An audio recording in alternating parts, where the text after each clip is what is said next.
It's Ramsey Dewey over here in Shanghai, China. Welcome to another edition of Q&A with the Coach. Today our friend Catherine sends in this question: how do I gain the respect of the guys in my MMA gym?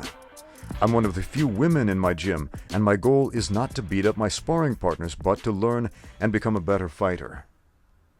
The issue is that I find the guys are either afraid of hurting a woman, or they're afraid of being hurt by a woman. So whether I spar hard or not, it's really difficult to be taken seriously.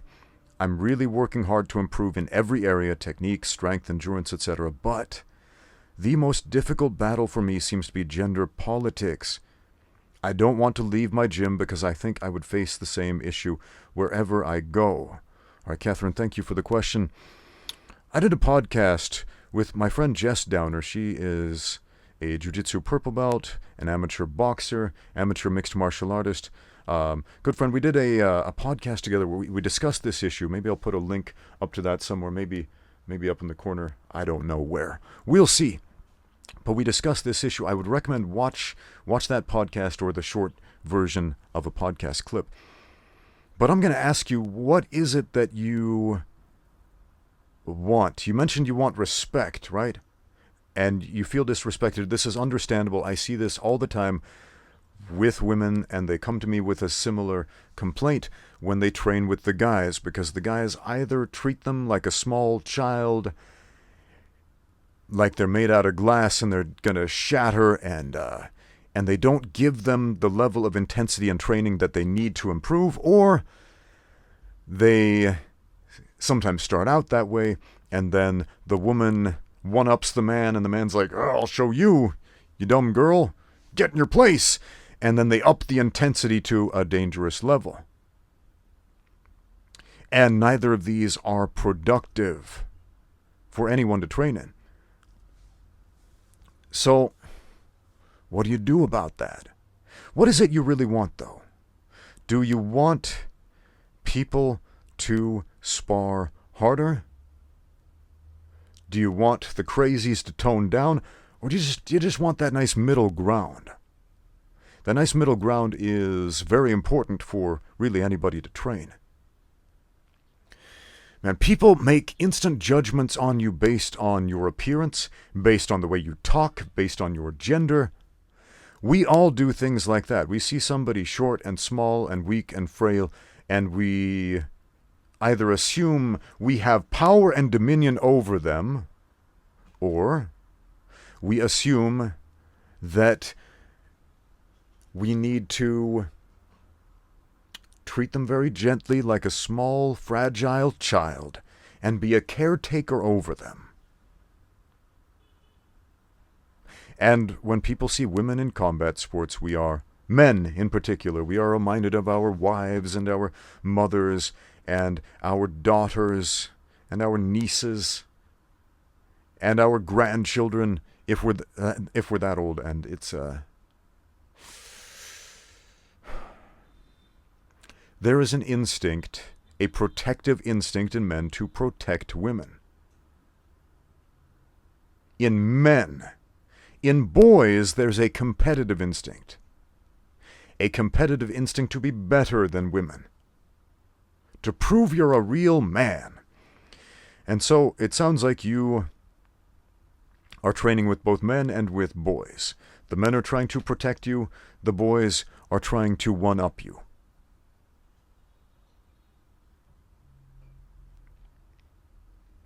You cannot change human nature. So instead, what I would suggest, train with people you trust. Develop a relationship of trust with people that you trust.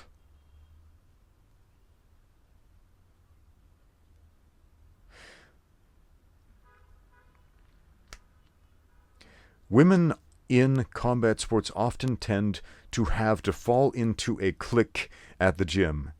A little enclave of people they trust, often other women, but often not, because you have the same thing going on with women. Either they tend to go too light and too friendly, hee hee, ha ha, this is all fun and games, or they try to murder each other. Much more so than men try to hurt each other. Men, when they spar hard, it's kind of like let's see who is the alpha here. Women, when they spar hard, it's like one woman enters, or two women enter, only one shall leave this room alive. They go out for blood, man. It gets nasty sometimes. I don't know why that is. It's like they get very territorial. And because of that, because you'll run into these two types of men and these two types of women, you have to surround yourself with friends that you trust with not just your health and your safety, but your training. Friends you trust with your progress. You got to build yourself a little fight team, if you will. You got to build yourself a fight team of people that you trust with your progress. Can this guy go hard enough to push me without becoming so competitive that he's going to hurt me? Can this girl go hard enough to push me without trying to murder me, resorting to her more base instincts? There can be only one. A lot of gyms are like that, man. A lot of gyms are like that. Combat sports gyms often only have one girl in the room. A lot of them don't. I mean, fortunately, at my gym right now, there are a number of women who train there, but more often than not, you go to a combat sports gym, if there's a girl in the room, she's the only one. And sometimes that's because, unfortunately, sometimes that's because she chases the other ones away. I've had some people send me letters complaining about this as well, like, a young lady sent me a letter. She went to this gym. She liked it, but there were these two girls, not one, but two girls that asserted themselves as the alphas of the group and basically chased away any other women who came to the gym because they wanted to be the special ones, basically. And it's silly, it's stupid, but it does happen, unfortunately.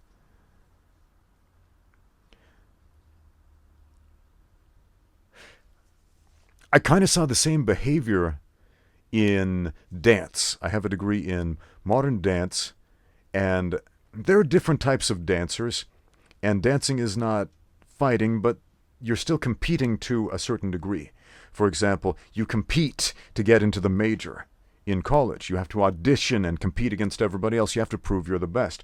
To get into performing groups, you have to compete, you have to audition just to get a part in a dance number, in a performance. You got to compete. Right, so even though dancers tend to be friendly people, there's always this unspoken level of competition against each other. And women vastly outnumber men in dance. And so in my dance classes, especially ballet classes, I was often the only guy or one of very few men in those classes. And there are different types of men. There are, for example, there were the football players that the coach sent over to take a ballet class to have some athletic crossover between dance and sports. And then there were guys who were taking the ballet classes because it was part of their major, folk dance or modern dance or ballroom or something like that. And those guys were pretty chill. But then there were the ballet divas, the guys who were a little more effeminate and way more serious about ballet than anybody else. And if looks could kill, man, they'd be like, "Oh, there can be only one. There can be only one, and that's me." Right, man.